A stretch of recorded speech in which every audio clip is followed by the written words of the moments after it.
Selamat sejahtera saya ucapkan kepada Puan Wan Zahara. Nama saya Tarshini Menon, anak perempuan Ramakrishna dari kelas 5 Jupiter, ingin membentangkan kajian kes yang bertajuk Sistem Demokrasi Berparlimen.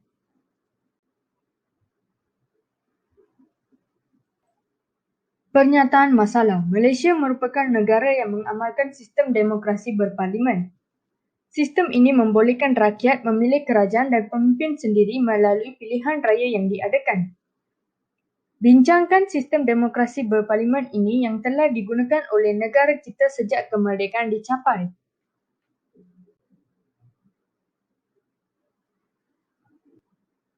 Persoalan kajian nombor 1.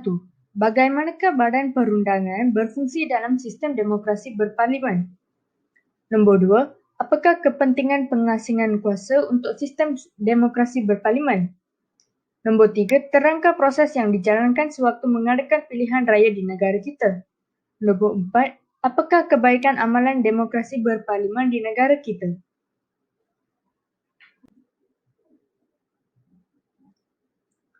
Objektif kajian. Saya menjalankan kajian ini bagi kerja khusus sejarah adalah untuk mengkaji tentang sistem demokrasi berparlimen. Antara kajian yang telah dijalankan ialah kajian ini dilakukan secara amnya ialah untuk mengenal pasti cara badan perundangan berfungsi dalam sistem demokrasi berparlimen. Kajian ini dijalankan untuk meneroka bukti tentang kepentingan pengasingan kuasa untuk sistem demokrasi berparlimen. Kajian ini juga dijalankan untuk menghuraikan proses yang dijalankan sewaktu mengadakan pilihan raya di negara kita. Kajian ini dilakukan untuk mentafsir keunikan amalan demokrasi berparlimen di negara kita.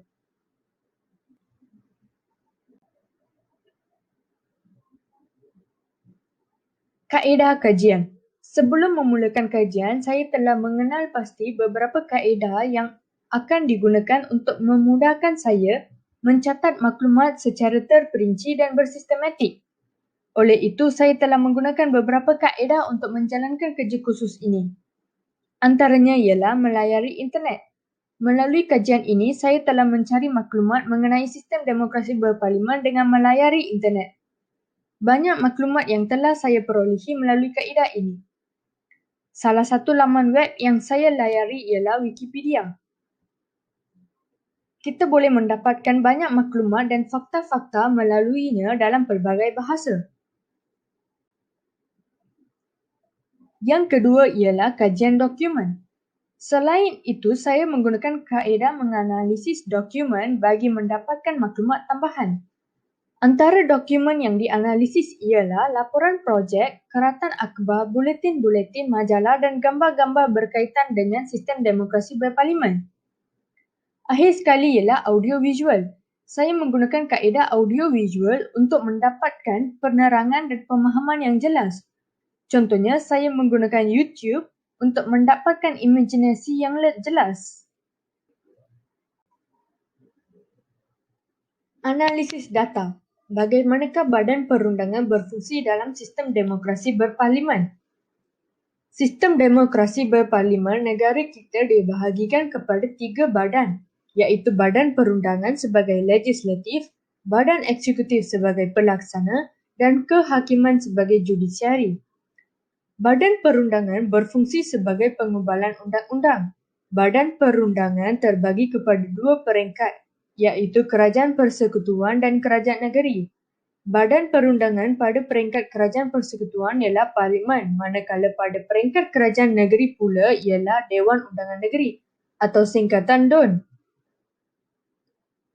Dalam peringkat kerajaan persekutuan, kuasa perundangan terletak atas Parlimen. Parlimen merupakan badan perundangan tertinggi di Malaysia. Parlimen terdiri daripada 3 komponen, iaitu Yang di-Pertuan Agong, Dewan Rakyat dan Dewan Negara. Dewan Rakyat terdiri daripada 222 ahli yang dipilih melalui pilihan raya yang diadakan setiap 5 tahun. Dewan Negara terdiri daripada 70 ahli, 26 dipilih oleh Dewan Undangan Negeri, 4 dilantik oleh Yang di-Pertuan Agong untuk mewakili 3 wilayah persekutuan. iaitu 2 untuk Kuala Lumpur dan 1 untuk wilayah persekutuan lain, iaitu Putrajaya dan Labuan. Tambahan pula, Yang di-Pertuan Agong melantik ahli-ahli Dewan Negara lain atas nasihat Perdana Menteri. Ahli Dewan Negara perlu berumur 30 tahun ke atas dan dilantik untuk penggal 3 tahun untuk maksimum dan 2 tahun penggal. Pembubaran Parlimen tidak mempengaruhi Dewan Negara. Pada peringkat kerajaan negeri, kuasa perundangan perlu diletakkan di bawah Dewan Undangan Negeri, DUN. Di Malaysia, terdapat DUN di setiap negeri kecuali bagi wilayah Persekutuan Kuala Lumpur, Labuan dan Putrajaya. Ketiga-tiga wilayah persekutuan tersebut hanya mempunyai ahli parlimen. Dewan ini terdiri daripada Sultan atau Yang di-Pertuan Negeri selaku Ketua Negeri, Speaker Dewan dan ahli Dewan Undangan Negeri ADUN yang dipilih melalui pilihan raya peringkat negeri. DUN berfungsi untuk mengubah undang-undang bagi negeri masing-masing.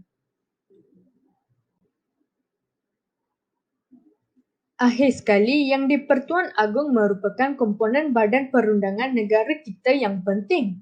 YDPA berkuasa sebagai Ketua Negara dan berkuasa mengikut Perkara 55 Perlembagaan Persekutuan untuk memanggil Parlimen bersidang.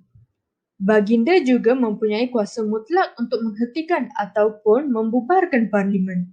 Justeru, Yang di-Pertuan Agong diperuntukkan oleh perlembagaan untuk menetapkan persidangan Parlimen dalam tempoh masa 6 bulan di antara persidangan yang lepas dalam penggal terakhir dan tarikh mesyuarat pertama dalam persidangan penggal akan datang. YDPA juga bertanggungjawab untuk mengisytiharkan darurat setelah baginda memastikan kebenaran wujudnya keadaan negara dapat mengancam keselamatan awam dan ekonomi negara. Apakah kepentingan pengasingan kuasa untuk sistem demokrasi berparlimen? Pengasingan kuasa memainkan peranan yang penting dalam sistem demokrasi berparlimen negara kita. Pengasingan kuasa mula diperkenalkan oleh ahli falsafah Aristotle yang menggabungkan monarki, aristokrasi, dan demokrasi. Kemudian diperjelas oleh James Harrington 1656, John Locke 1690 dan tulisan Montesquieu Spirit of Laws 1748. Pengasingan kuasa ini penting untuk sistem demokrasi berparlimen kerana dapat mengelakkan penumpuan kuasa. Hal ini lantaran kuasa pentadbiran negara dibahagikan kepada 3 bahagian, iaitu legislatif sebagai penggubal undang-undang, eksekutif sebagai pelaksana undang-undang dan judisiari sebagai kehakiman. Penumpuan kuasa akan memudahkan penyalahgunaan kuasa dan kekeliruan berlaku. Dengan membahagikan kuasa, perkara-perkara tersebut dapat dielakkan. Selain itu, pengasingan kuasa dapat mengelakkan kezaliman yang mungkin berlaku semasa menggunakan sistem beraja. Hal ini demikian kerana raja dalam sistem beraja mempunyai kuasa mutlak dalam semua hal pentadbiran negaranya. Raja tidak perlu mendengar nasihat sesiapa pun semasa mentadbir negaranya. Jika raja sesebuah negara memerintah dengan zalim, negara tersebut tidak akan aman. Pengasingan kuasa dapat mengelakkan dan menghindari kemaharajalelaan dan mengelakkan kebebasan rakyat pada masa yang sama. Di samping itu, pelaksanaan pengasingan kuasa merealisasikan mekanisme sema dan imbang yang digunakan oleh negara kita. Hal ini dikatakan demikian kerana setiap cabang kuasa berkuasa untuk menyema dan mengimbangkan kuasa dan pelaksanaan kuasa masing-masing yang diberikan oleh Perlembagaan Persekutuan. Misalnya, Badan Perundangan menggubal undang-undang yang akan dilaksanakan oleh Badan Eksekutif. Semasa timbul konflik dan kekeliruan, Badan Kehakiman dapat menyelesaikannya. Akhirnya, Tujuan utama pengasingan kuasa ialah memudahkan pentadbiran berjalan dengan lancar. Seperti yang dikatakan, ketiga-tiga badan kuasa ini boleh menyemak dan mengimbangkan kuasa-kuasa satu sama lain dan dapat menyumbang kepada pentadbiran yang lebih lancar dan licin. Beban juga dapat dikurangkan kerana kerja besar pemerintahan negara telah dipecahkan kepada beberapa bahagian. Dengan ini, pentadbiran dapat dimudahkan semasa kerja dikecilkan untuk setiap orang.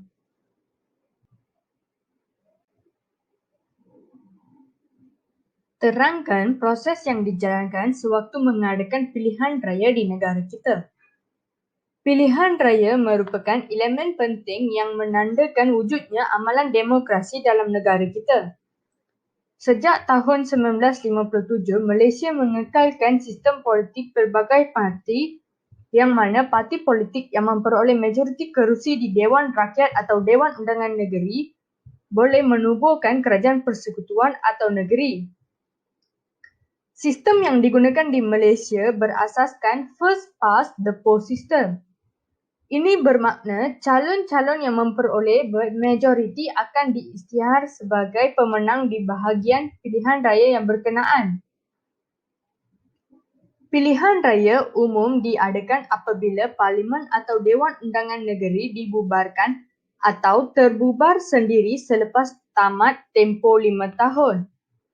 Pilihan raya kecil pula berlaku untuk mengisi kekosongan kerusi Parlimen atau Dewan Undangan Negeri di luar jangka disebabkan oleh kematian, perletakan jawatan, kehilangan kelayakan atau pembatalan keputusan pilihan raya oleh Mahkamah Pilihan Raya.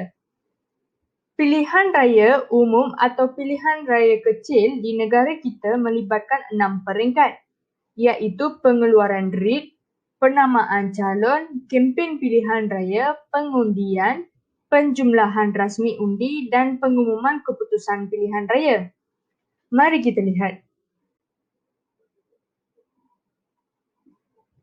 Yang pertama, pengeluaran writ.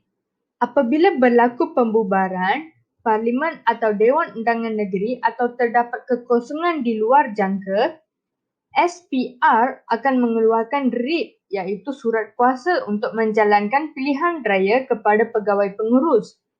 Pada masa yang sama, satu notis pilihan raya akan diwartakan dan ditempel di tempat-tempat yang mudah untuk semakan orang ramai. Notis tersebut akan mengandungi tarikh penamaan dan tarikh pengundian yang akan dijalankan. Yang kedua, penamaan calon. Pada hari penamaan calon yang ditetapkan di antara jam 9 pagi hingga 10 pagi, pegawai pengurus akan menerima borang-borang penamaan dari calon pencadang, penyokong atau ketiga-tiga sekali.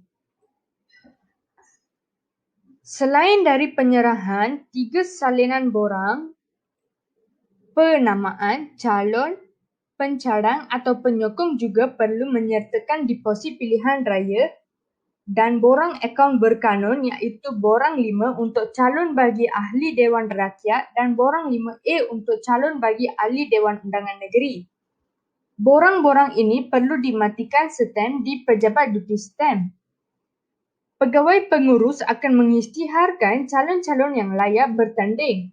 Jika hanya seorang sahaja calon yang layak, pegawai pengurus akan mengumumkan calon tersebut menang tanpa bertanding.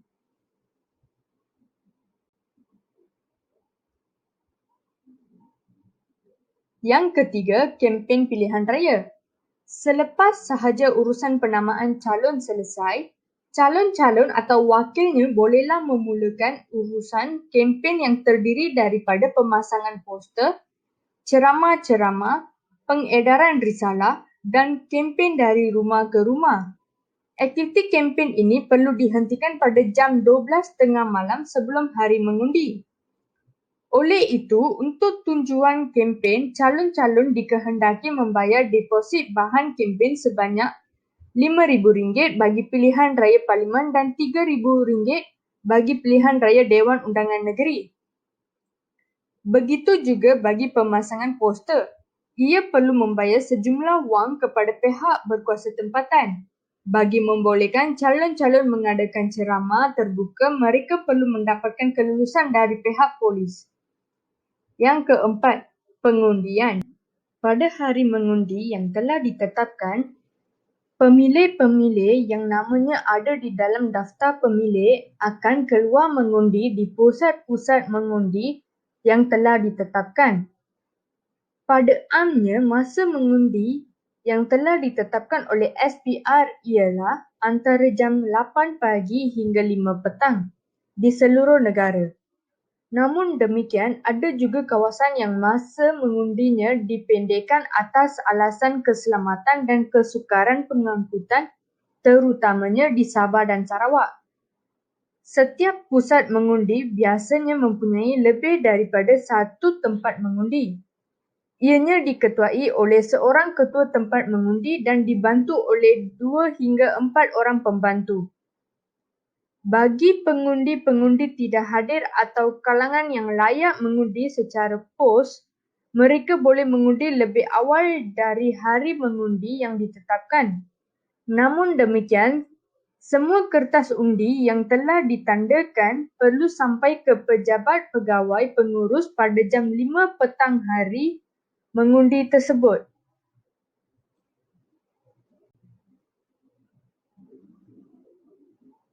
Yang kelima ialah penjumlahan rasmi undi. Sebaik saja urusan pengundian selesai, ketua tempat mengundi akan membuat pengiraan kertas undi. Keputusan pengiraan undi ini akan dimasukkan ke dalam borang 14. Semua borang 14 ini akan dibawa kepada pegawai pengurus untuk dibuat penjumlahan rasmi undi. Pegawai pengurus setelah menyimak borang 14 ini dan jika didapati betul, beliau akan mengumumkan kepada orang ramai satu persatu dan jika terdapat keraguan, beliau akan menyimak semula dengan borang 13 penyata kertas undi. Apabila semua keputusan borang 14 penyata pengundian selepas pengiraan undi dan borang 15 penyata pengundian selepas pengiraan kertas undi pos diterima dan diumumkan, beliau akan menjumlahkan keseluruhan keputusan untuk menentukan pemenangnya. Yang terakhir ialah pengumuman keputusan pilihan raya.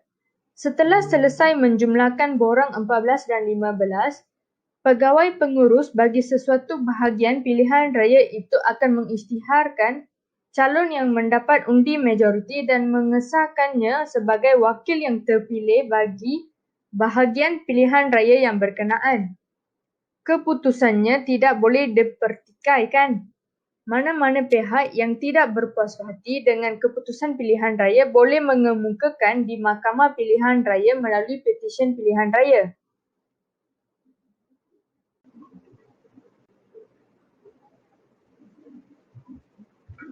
Apakah kebaikan amalan demokrasi berparlimen di negara kita?